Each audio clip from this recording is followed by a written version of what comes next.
Muy bien, damos gracias a Dios por la presencia de cada uno esta tarde. Antes del sermón esta tarde, que se encuentra en Génesis capítulo 6, vamos a tener un canto. Tú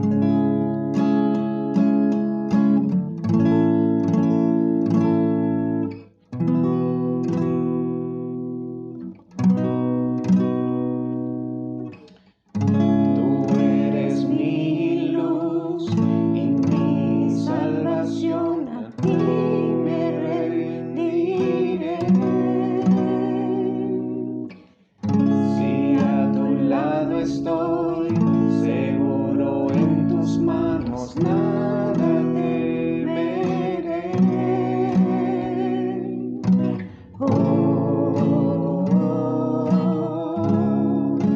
Tú eres santo, Señor.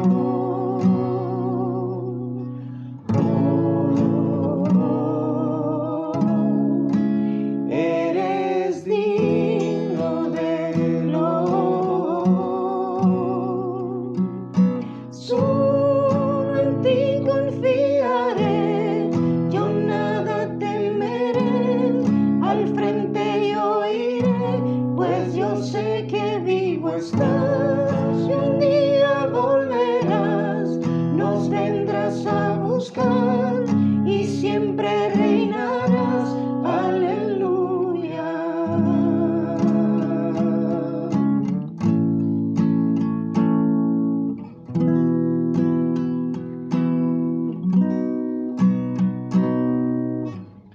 Tú eres mi luz y mi salvación, a ti me rendiré.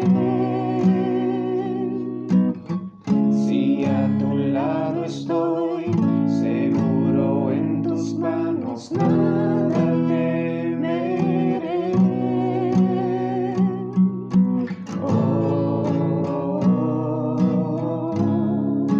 Tú eres santo, Señor.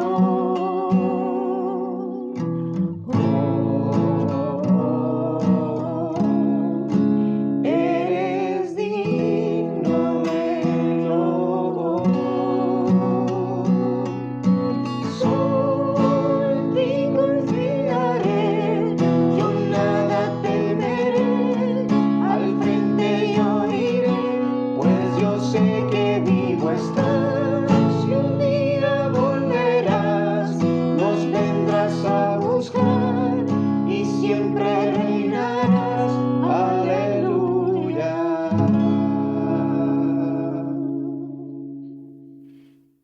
Bueno, siguiendo adelante con Génesis capítulo 6.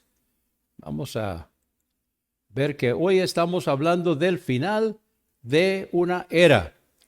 El final de una era. Estamos en Génesis capítulo 6 y comenzando con el versículo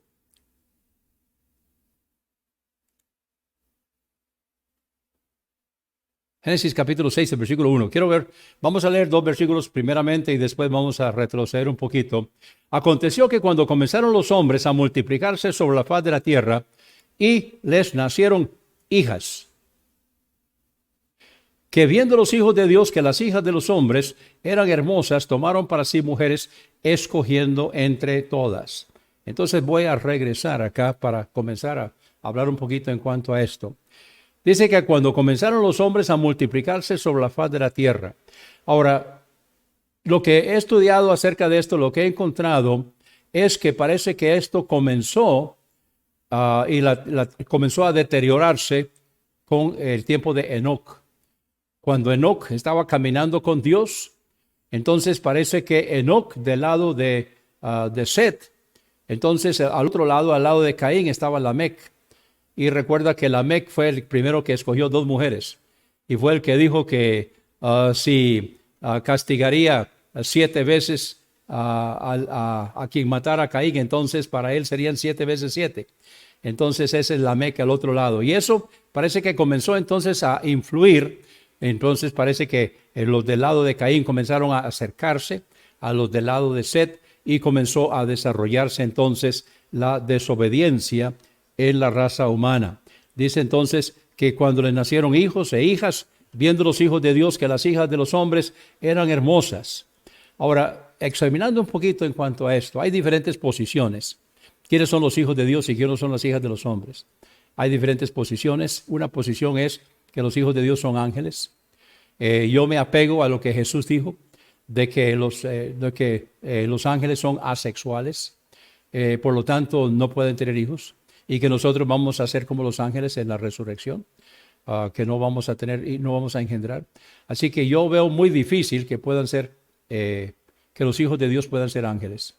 Es cierto que hay un par de pasajes ahí en Job y creo que en Eclesiastés, donde se refiere a ángeles y les habla de los hijos de Dios. Sin embargo, hay muchos más pasajes donde está hablando de personas, de seres humanos. Y yo creo que los hijos de Dios es la descendencia de Set. Y las hijas de los hombres es la descendencia de Caín. Así lo creo. Ahora, la Biblia dice que los hijos de Dios vieron que las hijas de los hombres eran hermosas. Ahora, la palabra hebrea que se traduce hermosas, lo que significa literalmente es que eran de hermoso parecer. Parece que los cainitas eran de piel oscura y los setitas eran de piel clara. Y entonces aquí dice que los hijos de Dios, bueno, eran diferentes, más bien me enredé ahí. La cosa es que los hijos de Dios vieron que las hijas de los hombres, la descendencia de Caín, eran diferentes. Yo no entiendo mucho de eso, pero parece que hay una tendencia, inclusive en el mundo hoy, pasionalmente hablando, de personas que son un poco diferentes. O sea, una persona muy macha, entonces busca a alguien que sea de tez un poco oscura, trigueños, y los machos buscan los trigueños, algo diferente, ¿no? Entonces parece que hay algo por ahí.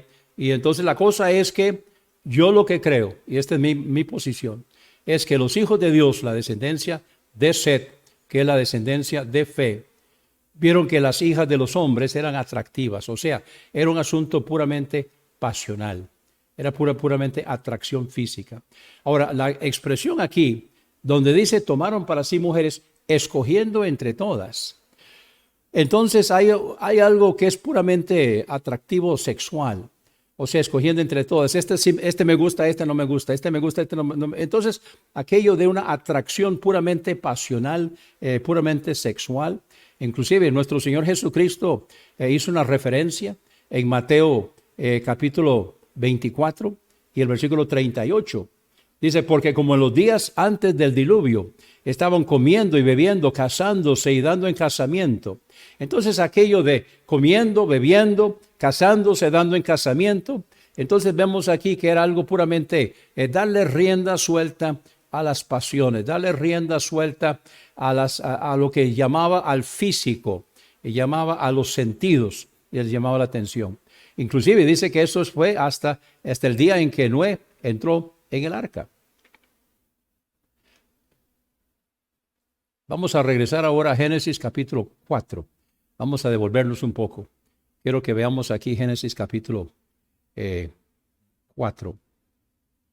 Porque vemos la depravación de los hombres antes del diluvio y ahora vemos la descendencia de Set. Quiero que regresemos al capítulo 4 y versículos 25 y 26. Estamos aquí viendo la descendencia de Set. Vamos a regresar un poquito acá.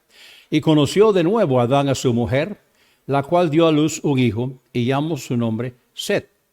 Porque Dios, dijo ella, me ha sustituido otro hijo en lugar de Abel, a quien mató Caín. Entonces vemos aquí que en el corazón de madre, dos cosas. Ella en Set ve un sustituto, alguien que tome el lugar de Abel, a quien Caín mató. Pero además de eso, ella está viendo que es Dios el que lo está haciendo. Porque Dios, dijo ella, me ha sustituido otro hijo en lugar de Abel, a quien mató Caín. Entonces ella está viendo en Set un regalo de Dios, algo que Dios le está dando. Y entonces yo creo que esto es importante para que podamos verlo, de que Set empieza el linaje. De hecho, el versículo 26 de Génesis capítulo 4 dice, y a Set también le nació un hijo y llamó su nombre Enos. Entonces los hombres comenzaron a invocar el nombre de Jehová. Así que vemos aquí que cuando Set tuvo un hijo, entonces comenzaron los hombres a invocar el nombre de Jehová. Para mí, aquí está la conversión de Adán y Eva. Para mí, es que aquí está donde hay un cambio. Hay un cambio donde ya Set crece y tiene un hijo. Entonces, con el nacimiento de Enos, es donde comienzan los hombres a invocar el nombre de Jehová. En otras palabras, la primera generación, después de Set, su primera generación, ya comienzan los hombres. Hay un cambio. Yo creo, mi convicción es que Adán y Eva se convirtieron. Aquí es donde está la conversión de ellos, creo yo. Y entonces la influencia de Adán fue tal que durante su vida, esos 930 años que él vivió, en realidad a partir de los 130, porque tenía 130 cuando engendró a Set. Entonces, esos 800 años entre el nacimiento de Set a los 130 y su muerte a los 930, esos 800 años que vemos en la vida de Adán, para mí es donde está agradando a Dios, está sirviendo a Dios y está predicando la palabra de Dios, lo que Dios le había enseñado, porque Dios había compartido con Adán cuáles eran sus planes. Y yo veo una influencia para bien a través de toda la descendencia de Set. La descendencia de Caín, no, esa se perdió. No querían nada con las cosas de Dios. Pero vemos aquí en la descendencia de Set, en los nombres que les pusieron a su descendencia, que vimos la semana pasada, y cómo entonces hay una influencia para bien, y yo creo que esa influencia para bien viene de Adán y de Eva. Yo creo que ahí es donde podemos verlo. Ahora, vamos a regresar ahora a Génesis capítulo 6 y vamos a ver el versículo 3. Y dijo Jehová, no contenderá mi espíritu con el hombre para siempre, porque ciertamente él es carne, mas serán sus días 120 años. Ahora, hay diferentes interpretaciones. ¿Cuáles son esos 120 años? Lo importante que yo quiero que veamos en este momento es que hay un límite de tiempo. O sea, Dios le está dando una oportunidad al hombre. Y muchos piensan que es cuando a los 500 años de edad comenzó Noé a construir el arca. Y cuando Adán tenía 620 años fue cuando vino el diluvio. Entonces, ese tiempo, esos 120 años, que evidentemente Noé se llevó en construir el arca. Ahora, si fue a los 500 años, entonces todavía sus hijos estaban apenas pequeños.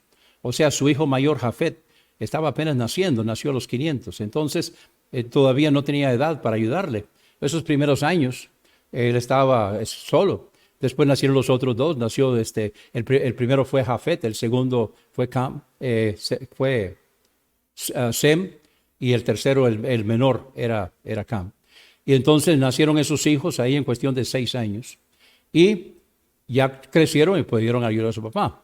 Pero al principio estaba solo. Sin embargo, él estaba construyendo el arca. Me imagino que la gente estaba preguntándole, no es ¿qué estás haciendo? Pero ¿cómo es posible que estás construyendo un bote tan lejos del agua? ¿Qué se te pasa? Y entonces él aprovechaba para predicarles, porque la Biblia dice que era predicador de justicia.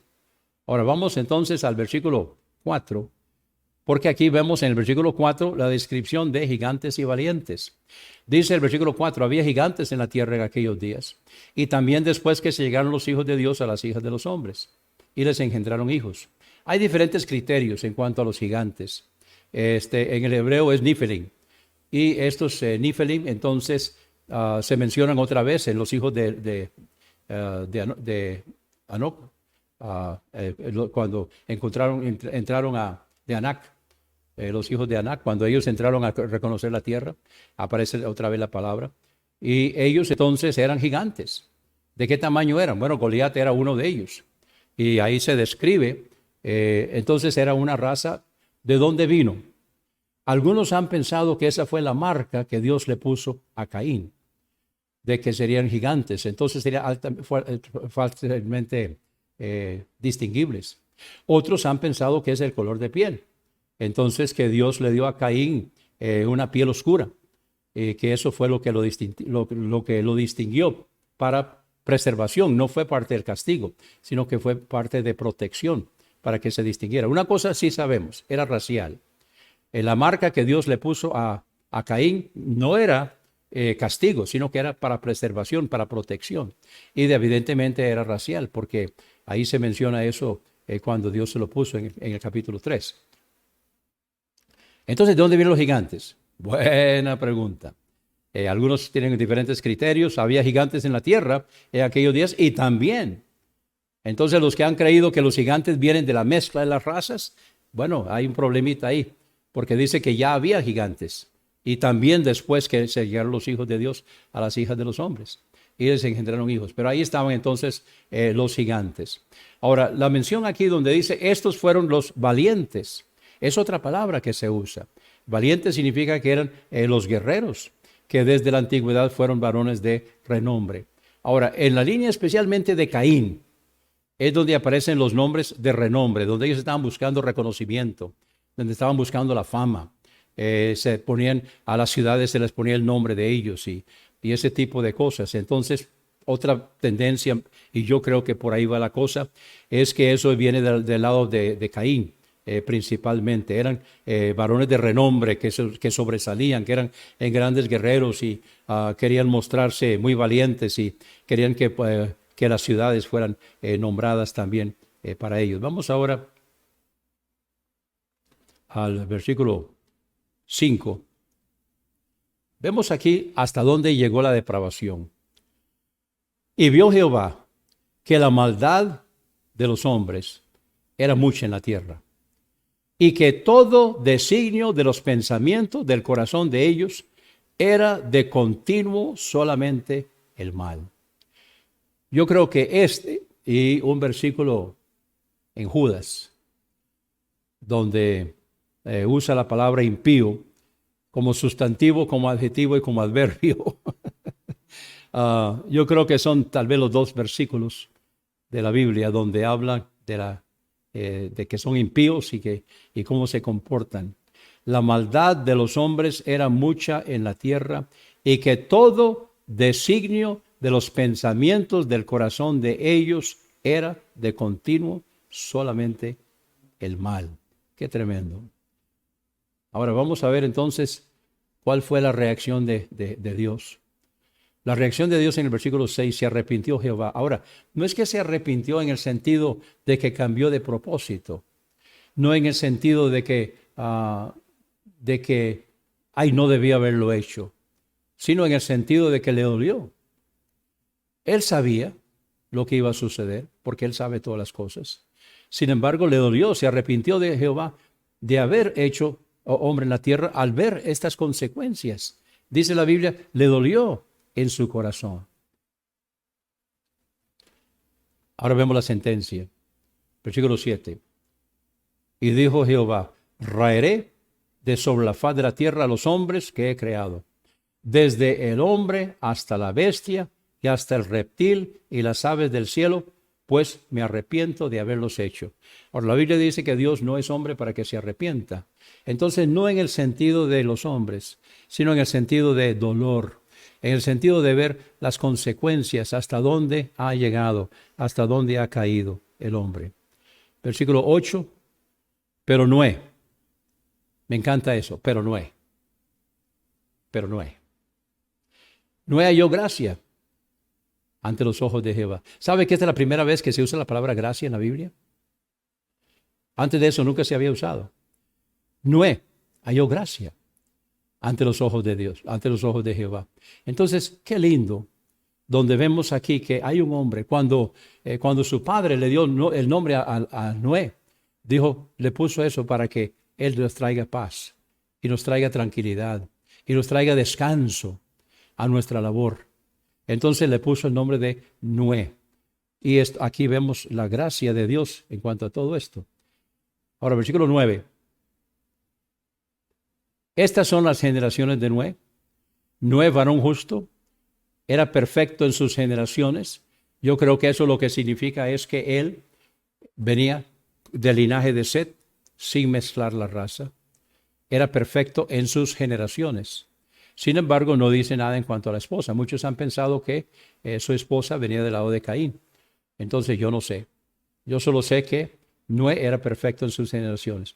Y otra cosa que dice aquí, con Dios caminó Noé. Ahora, ¿quién más tenemos aquí caminando con Dios? A Enoc, ¿verdad? Ahora Enoc caminó con Dios y Dios se lo llevó. Noé caminó con Dios, Dios no se lo llevó, pero lo guardó en el diluvio. Y entonces a través de Noé es donde encontramos cómo Dios preservó, cómo Dios guardó la raza humana. Sem significa, es el hijo de en medio. Ahora estoy siguiendo el orden de Sem, Cam y Jafet, que está en la Biblia. Ese no es el orden de engendramiento, pero entonces él es el hijo de en medio. Su nombre significa nombre o fama.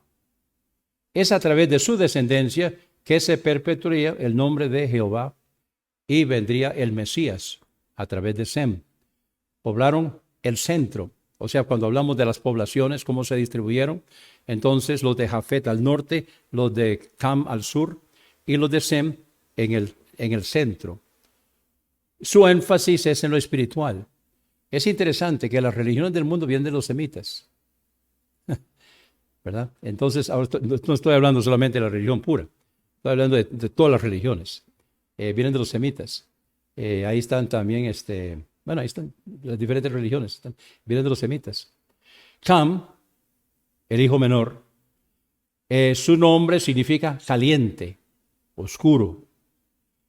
Puede que se refiera al color de su piel. Sus descendientes serían de piel oscura. Ellos poblarían el sur, África, India, el sur. Jafet, que es el primogénito, su nombre significa Dios engrandecerá. Y ellos poblarían el norte. Y el énfasis de los jafetitas es intelectual.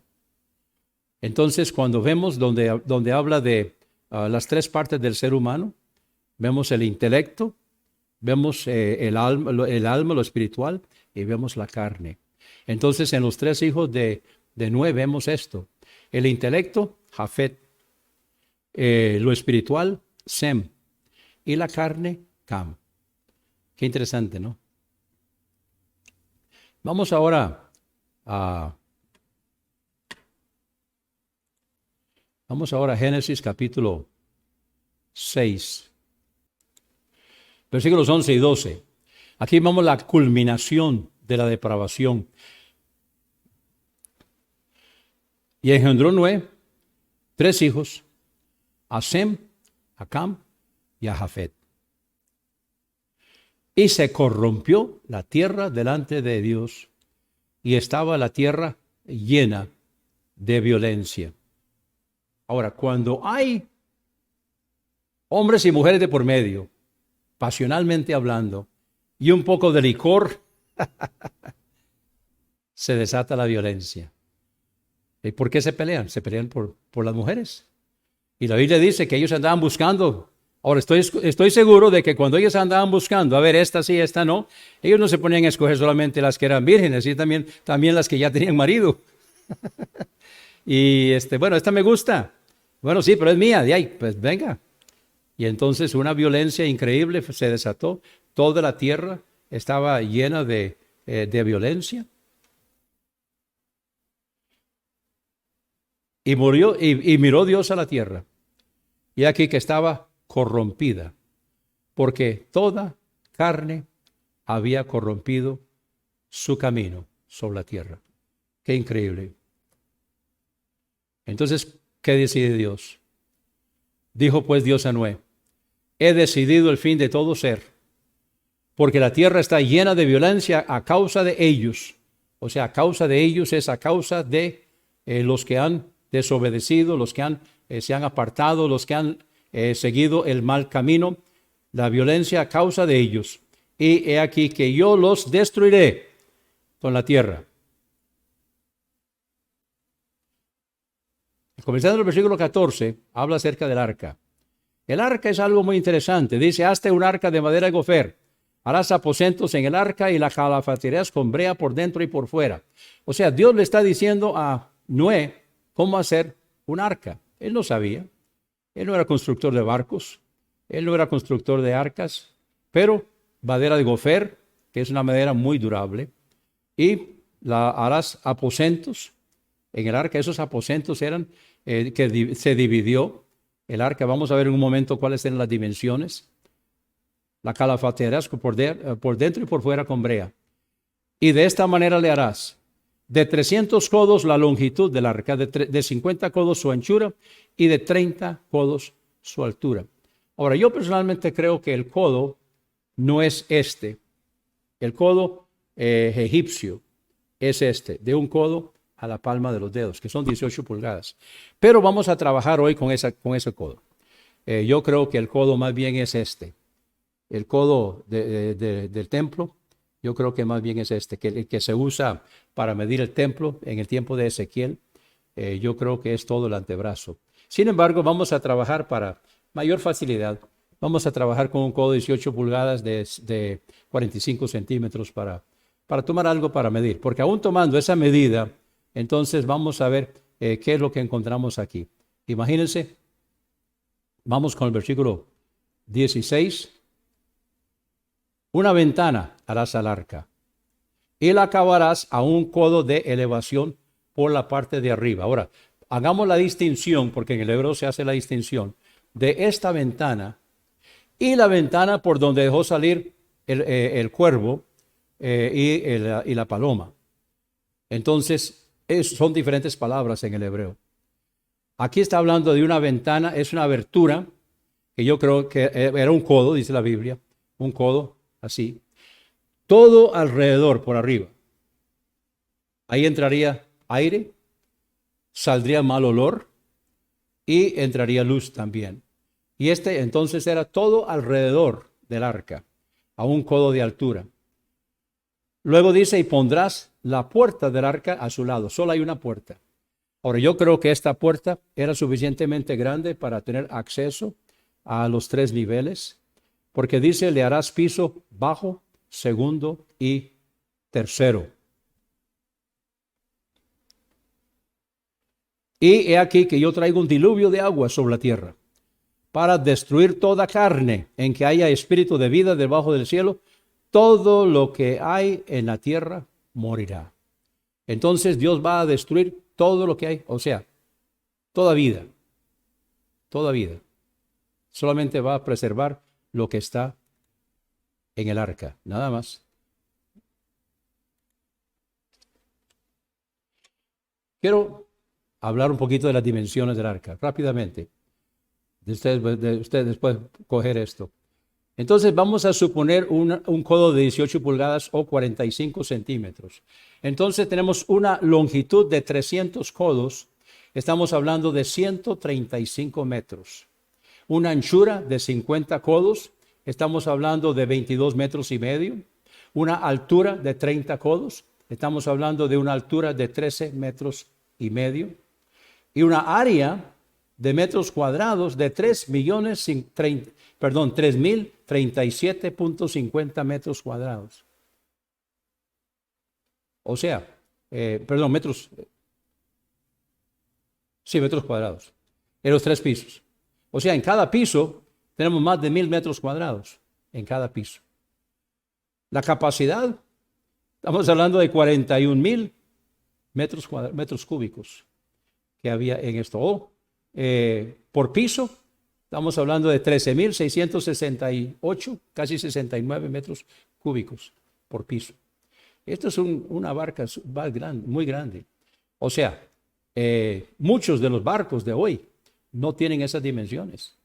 Una dimensión de este tamaño no hubiera pasado por el Canal de Panamá antes que lo arreglaran. No hubiera pasado por ahí. Entonces es un barco muy grande, estamos hablando prácticamente de un portaaviones. Estamos hablando de un tamaño muy grande, estamos hablando de 135 metros de largo, por 22 metros y medio de ancho, por 13 metros y medio de alto.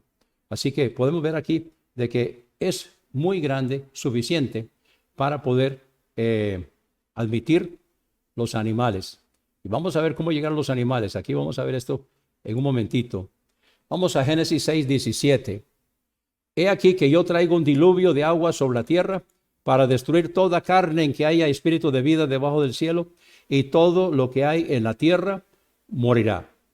Mas estableceré mi pacto contigo, le está diciendo a Noé, y entrarás en el arca tú, tus hijos, tu mujer y las mujeres de tus hijos contigo, 8 personas. Y todo lo que vive de toda carne, 2 de cada especie meterás en el arca para que tengan vida contigo, macho y hembra serán. Entonces vemos aquí cómo Dios iba a preservar la vida y de todos los animales, de las aves según su especie, de las bestias según su especie, de todo reptil de la tierra según su especie, 2 de cada especie entrarán contigo para que tengan vida. Además de eso, dice el versículo 21, y toma contigo de todo alimento que se come y almacénalo. Y yo me imagino que él iba almacenando esto durante los 120 años que él estaba construyendo el arca, lo iba almacenando. Y servirá de sustento para ti y para ellos. Vamos a Hebreos un momentito. Bueno, antes de ir a Hebreos, quiero que veamos aquí Génesis 6, 22, donde dice, y lo hizo así Noé, hizo conforme a todo lo que Dios le mandó. Cuando él creyó, condenó al mundo. Si Noé no hubiera creído, Dios no hubiera podido hacerlo. Porque hubiera destruido la raza humana, se hubiera echado a perder su plan. Cuando Noé creyó lo que Dios le estaba diciendo, que era acerca de algo que no se veía, nunca había llovido. Y Noé creyó lo que Dios le estaba diciendo y construyó el arca, condenó al mundo. La fe de Noé condenó al mundo. Muchas personas hoy, y con esto termino, muchas personas hoy dicen, pero yo soy solo uno. Bueno, la fe de uno salvó al mundo y condenó al mundo. Porque Noé creyó, entonces se salvó el mundo, porque él hizo el arca, donde se preservó la raza humana y los animales. Y porque él creyó, se condenó a los que no creyeron.